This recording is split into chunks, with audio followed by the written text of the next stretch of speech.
Essentiel 3 en 1, avec pour fonction tapis, amortisseur, ainsi qu'une fonction refroidissante réchauffante qui constitue l'attribut différentiel de mon PFR.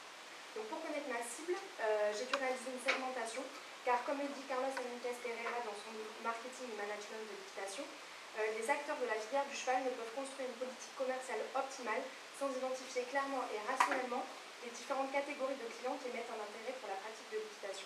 J'ai donc pu quantifier mon marché grâce au site de la FFE ainsi que du site des haras nationaux, et j'en ai déduit que seuls les cavaliers propriétaires pouvaient s'intéresser à mon produit, car le coût d'un tel tapis est relativement élevé et ils sont les seuls à investir autant pour le bien-être de leur animal. Selon une étude menée par TNS Tofres, les cavaliers propriétaires dépensent entre 2 à 3 fois plus pour le bien-être de leur cheval. Donc ma cible était donc les 424 463 cavaliers propriétaires qui sont constitués de 2 segments, les cavaliers propriétaires compétiteurs dont l'attribut saillant est la performance et les cavaliers propriétaires loisirs dont l'attribut saillant est la santé. Donc au niveau des objectifs marketing, notre lancement de produit s'est étalé sur 3 ans car c'était le temps nécessaire pour atteindre nos objectifs et équilibrer notre budget. Je me suis basée sur la concurrence pour avoir ces chiffres, en particulier la marque AF. En 3 ans, elle a su conquérir 4,1% de part de marché des cavaliers propriétaires, soit 17 403 clients. J'ai donc décidé d'aligner mes objectifs sur les leurs, car même si AF dispose d'une grande notoriété sur le marché, il ne dispose pas de mon attribut différentiel. Au niveau du positionnement, je me suis appuyée sur le triangle d'or. Donc la concurrence propose l'originalité, le confort, alors que je dispose de la praticité, de la santé, du bien-être et de la technicité, ce qui se rapproche des attentes du marché. Donc mon attribut différentiel qui est la santé et le bien-être correspond tout à fait aux attentes du marché et se différencie du positionnement des marques concurrentes. Ensuite, au niveau de la politique de distribution, j'ai adopté une stratégie push. Car le produit nécessite des conseils et des explications sur le lieu de vente lors de l'achat. Donc le budget distribution, on le verra, sera beaucoup plus élevé que le budget communication.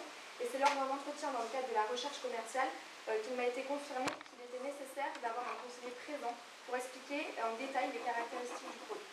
Au niveau de la politique du produit, au niveau tangible, ce sera un tapis en tissu mèche 100% polyester avec pâte d'attache velcro.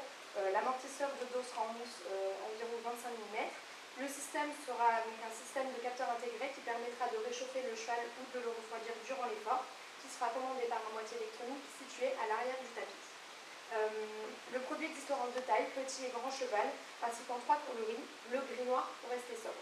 Au niveau global, il y aura un service en magasin de démonstration, ainsi qu'une vidéo explicative, en suivi du client après l'achat avec une page Facebook, ainsi que la vidéo qui sera postée, et le suivi des innovations de la marque, telles que le prix, la gamme, ou encore les couleurs. Il y aura une garantie de 2 ans avec un service après-vente comprenant la réparation.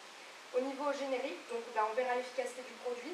Le cheval et son cavalier se sentent bien, ils travaillent mieux, plus longtemps en moyenne, et le cheval est en santé. Au niveau du nom de l'enseigne, il a été nécessaire de trouver un nom significatif pour notre cible. Donc on a utilisé l'attribut différentiel du PFR en créant notre marque avec la contraction du mot équitation et bien-être, ce qui nous donne équipe-bien-être, un nom très facile à retenir. Et j'ai utilisé une marque gamme car je vais également proposer des couvertures 2 en 1 avec cette même technologie. Je pratique une politique d'écrémage, donc le prix du tapis est élevé, mais on se limite à une catégorie bien particulière de cavaliers prêts à payer le prix fort. On est face en plus à une demande inélastique et peu sensible au prix lors de l'achat. Du coup, on a pu gonfler notre prix grâce à notre avantage différentiel. On s'est basé sur le coût de revient, qui est de 112 €. Et comme le dit Carlos Enriquez dans son livre, il faut faire moins cher ou différemment.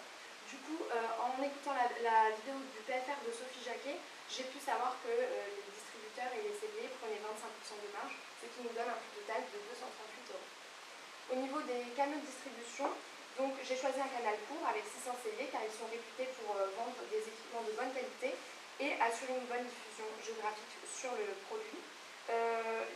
Des canaux directs également, j'ai choisi 17 événements que fréquente ma cible, tels que le Jumping International de Bordeaux ou encore le Salon du Cheval à Paris.